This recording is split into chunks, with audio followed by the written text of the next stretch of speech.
In this video, we're going to explore some of the different features of three-dimensional solids, and to do that we're going to explore the question, how many faces, edges, and vertices does a prism and pyramid have?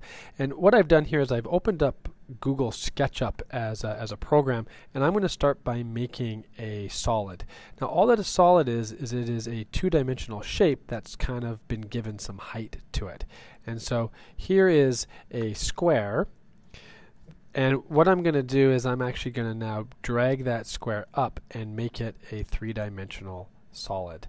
And what I've actually done in this case is I've made it a cube. It doesn't necessarily look like a cube, but it is one. Now I'm going to take a look at this from a bunch of different angles here. I can kind of see it from an oblique angle. I can look at it from the top. I can turn all the way around and look at it from all the different sides. And I can actually look underneath of it and see the bottom. And so the first thing that you should notice here is that this prism has 6 different sides to it. And in three-dimensional geometry, we call the sides faces. And just so we can kind of see that there's 6 of them, I'm actually going to color them different colors. So the first one here, I'm going to color a nice, beautiful red. And then I'm going to color this other one a nice yellow. I'll color the other one on the side here a green. Now I'm going to rotate this around a little bit.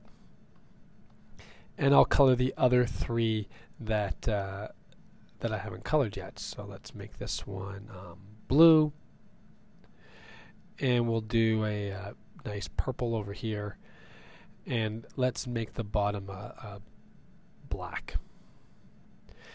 And so now you can kind of see here quite clearly that I've got 1, 2, 3, 4, 5, 6 different faces. And as we do our work in three-dimensional geometry, we're going to talk about some of the faces in a special way. And we're going to talk about what are called the base of a three-dimensional solid. And the key here is to recognize that all that a base is it is, in the case of a prism, it is 2 of the faces that happen to be opposite one another and congruent. So in this case here, I actually have a bunch of different choices I can use for the base. The red on top and the black on bottom are bases because they're opposite and congruent. The yellow face and the blue face are bases because they're both opposite and congruent. And then the green face and the purple face are also opposite and congruent. So those could be the bases. And the base is going to be important when we do our calculations. So I can see that I have 1, 2, 3, 4, 5, 6 different faces.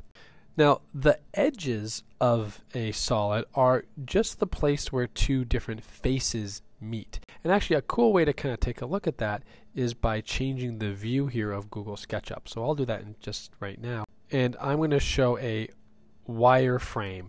And so the wireframe here actually lets you see just the edges. And so we can see that I've got 1, 2, 3, 4 at the top, 1, 2, 3, 4 at the bottom, and 4 along the side. So there are a total of 12 different edges. The vertices is the plural of the word vertex, and that is basically like a corner. It's where multiple edges meet. So I've got a few at the top here, 1, 2, 3, 4 at the top, and 1, 2, 3, 4 edges at the bottom.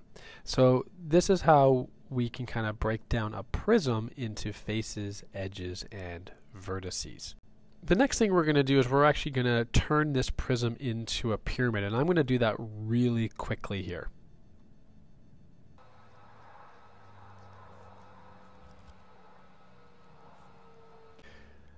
So now we can see that I have a pyramid, and all that I've done with my pyramid here is I carved away the outsides of the faces of the prism.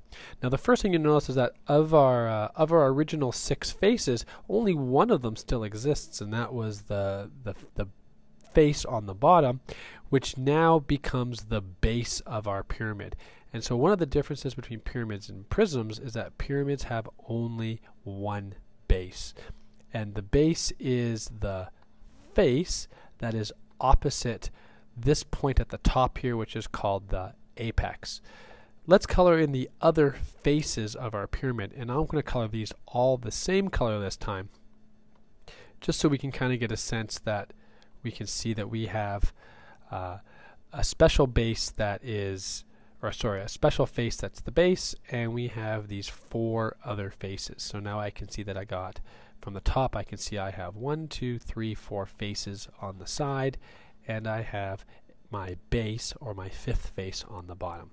Likewise, here to count the edges, all we'll do is we'll change our view to a wireframe, and we can see that we have 1, 2, 3, 4, 5, 6, 7, 8 faces, and in terms of vertices we have our 1, 2, 3, 4 on the bottom and our 1 vertex at the top.